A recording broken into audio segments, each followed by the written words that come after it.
Hey everyone, welcome to another deep dive with us.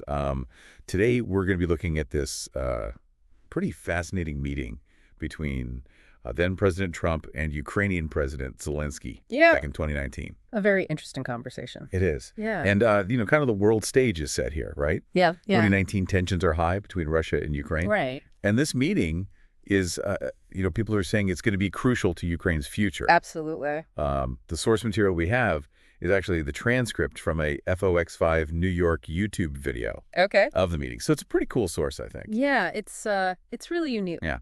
So let's dive in. So one of the first things that jumped out at me was how much Trump is focused on this idea of a deal between the U.S. and Ukraine. Yeah. He even compares it to securing access to like rare earth elements. I don't know about you, but when I think about high stakes diplomacy, I'm not thinking about like geology and rocks. Right. Yeah, it's not the first thing that comes to mind, but it's actually a really important point. When you think about it, the U.S. is really dependent on imports for these elements, and they're essential for all sorts of technology. What kind of technology are we talking about? I mean, everything. Yeah. Like the AI chips that are powering the next generation of computing all the way to like guidance systems and weapons and stuff. Oh, wow. Yeah. So this isn't just about rocks. This is about who controls the future of technology. Yeah, global power. Exactly.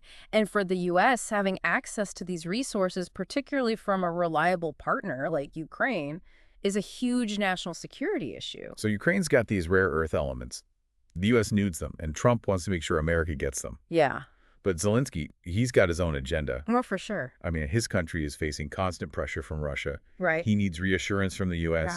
On military aid, security guarantees, the whole 9 yards. Absolutely. And that's where you start to see some tension in the conversation. Yeah. Zelensky's looking for firm commitments from the U.S. He wants to know America has his back. But Trump seems to be more focused on this raw materials deal first and foremost. It's like he's saying, we'll talk security after we sign this deal. Yeah, kind of. But for Zelensky, security's got to be the top priority. I mean, Russia's right there on his doorstep. Right. He needs to know that the U.S. will have his back if things escalate. It can't just be talk. Yeah, for sure. And you can feel that urgency in his words. He keeps bringing up the need for security guarantees. Right. He even points out that Putin has broken ceasefire agreements before. Yeah. So it's not enough to just talk about peace. Definitely not.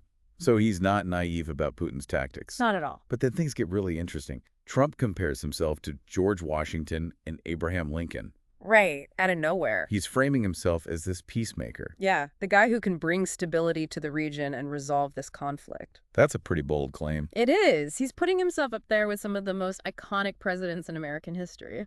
Yeah, and it's not just about the historical comparison. He's saying he's the only one who can cut a deal with Putin. Right. Exactly. The only one who can bring him to the negotiating table. So he's the ultimate deal maker.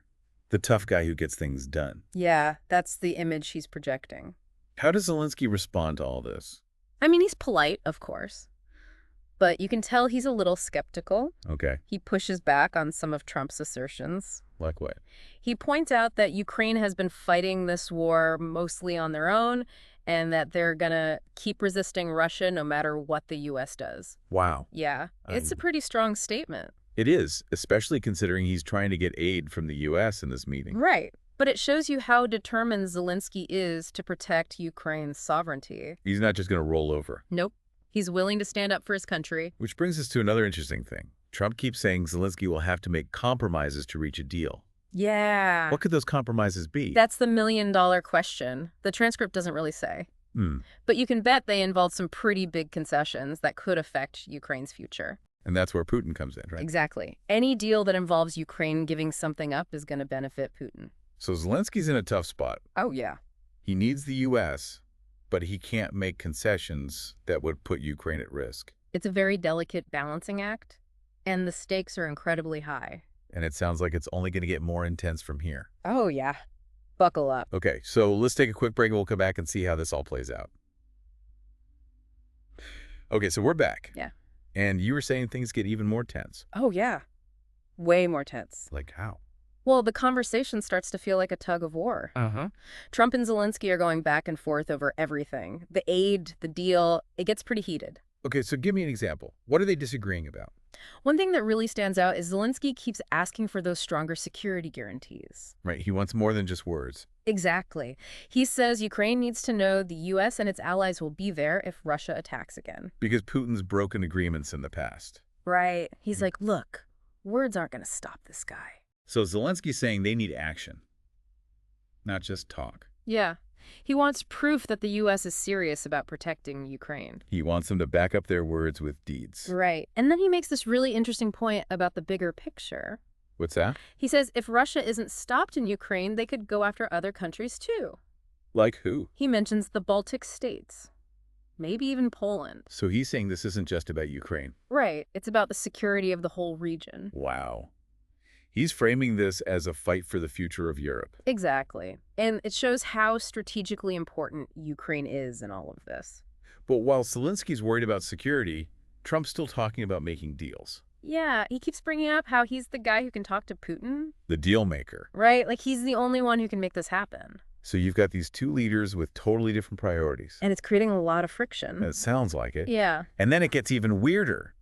Trump criticizes Zelensky for not being grateful enough. Yeah. He brings up all the money America's given Ukraine in aid. Like he's guilt-tripping him.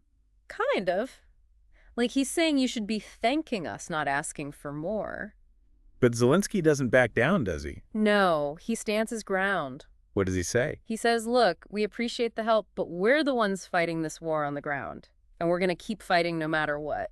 That's pretty bold. It is. It shows you he's not going to let Trump push him around. And then remember that whole thing about Zelensky's clothes? Oh, yeah. He wasn't wearing a suit, right? Nope. He was in military-style clothing. And Trump actually commented on that. He did. He asked Zelensky why he wasn't wearing a suit. Seriously? Yeah. And he even said some Americans might find it disrespectful. Okay, that's just bizarre. To me, it seems like Zelensky's sending a message. I think so, too. He's showing solidarity with his troops. Right, he's in a war zone. Yeah. He's not worried about fashion. Exactly. But Trump's coming from a different world. Where suits are important. Yeah, he sees it as a sign of respect and professionalism. So it's more than just a fashion choice. It's a cultural clash. It really is. And this misunderstanding, this inability to connect on that level, it's fueling the tension. Definitely. It's making things worse. So where do we go from here? Can we get any better? Let's just say the drama's not over yet. The tension keeps rising. Oh, man. This is intense. All right, well, let's take another quick break, and then we'll come back and find out what happens.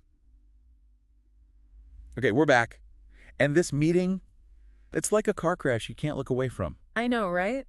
And it just keeps getting more intense. You were saying something about a power play? Yeah, there's this moment where Trump basically lays all his cards on the table. He tells Zelensky straight up, you don't have the cards. Wow, that's harsh. It is. He's basically saying Ukraine has no leverage. They need the U.S. How does Zelensky respond to that? I mean, is he intimidated? No, he doesn't back down. He reminds Trump that Ukraine has been fighting this war pretty much on their own, and they'll keep fighting whether the U.S. helps them or not. So he's standing up for himself. Oh, yeah. He's not letting Trump push him around, and I think that catches Trump off guard. Yeah, because it undermines that whole strongman image he's trying to project. Right. And you can almost feel the frustration in Trump's voice as the conversation goes on. He keeps saying that Zelensky needs to make compromises to get this deal done. But he never actually says what those compromises should be. Nope. And that's what makes it so unnerving. We're left wondering what Trump's really asking for and what it would mean for Ukraine. It's like there's this hidden agenda we're not seeing. Yeah, and I think that's intentional on Trump's part. He wants to keep Zelensky guessing and off balance. So he's using pressure tactics. Exactly. Trying to force Zelensky into a corner where he's more likely to accept whatever terms Trump offers. It's a power move for sure. Yeah. And Zelensky's trying to walk this tightrope. He needs help from the U.S., but he also can't make deals that would hurt Ukraine. He's playing a dangerous game. Yeah, with really high stakes. Yeah. And don't forget, Putin's watching all of this unfold. Right. Any concessions Ukraine makes to Russia are a win for Putin. Exactly. He gets to advance his interests without having to lift a finger. So what's the big takeaway here? What did we learn from this whole conversation? Well, on one level, it's a discussion about a deal, raw materials, military aid, that kind of thing. But if you look closer, you see all these other forces at play. Like what? Personalities, power struggles, hidden agendas. This meeting shows how those things can shape the course of history. It's a reminder that even at the highest levels of government, personal relationships matter. They do. And so do individual worldviews and beliefs. This transcript, Yeah. it's like a window into a really pivotal moment. It is. And it leaves us with a lot of questions. Like, what were Trump's real goals? What happened after this meeting? What does it all mean for Ukraine and the rest of the world? Those are questions historians will be debating for years to come. And they're questions worth thinking about. Yeah. So as you keep exploring this topic on your own, one final thought to consider. This deal, it's all about rare earth elements and resources. Right. But could there be even bigger strategic motivations at play that we haven't even talked about? Things that weren't explicitly said in this meeting? It's definitely possible. We may never know the full story. That's true. But that's part of what makes history so fascinating.